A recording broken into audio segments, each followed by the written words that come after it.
जान मुलाकात कलहो, अखिए से दिलवा के बात कलहो। ना दादा हम ना आए।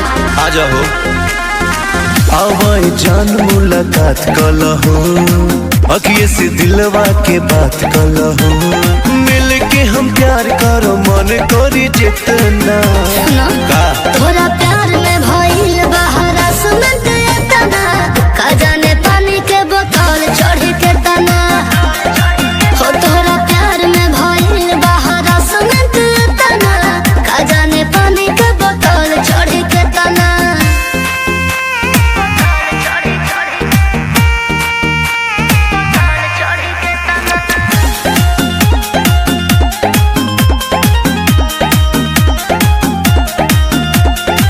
काहे तू हमके सतावेलू, मिले ना जल्दी से आवेलू।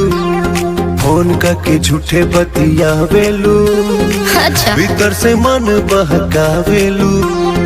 हनो बाबू सोना जानो तू काहे काहे के बुझाव तारो हमके रही रही के। ना हो मिले अब जान ढेर कर अब लेट ना। छोड़ ना अरे आवा तोरा प्यार में भइल बहारा सुनत तना, का जाने पानी के बोतल चढ़ी के तना।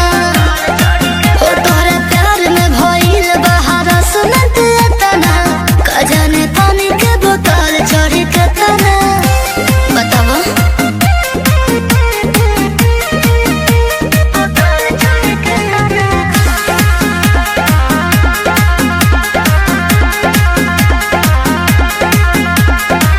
कर न जान तू बहाना हो, होइल बा मौसम सुहाना हो। कहता तो से दीवाना हो, अच्छा आज यूं है ठिकाना हो। हनो सुनो साहित्य करम तनी वेट कर हो, थोड़ा प्यार में यार कॉपरेट कर हो। देवेलू दिलासा खाली कर तारू भेट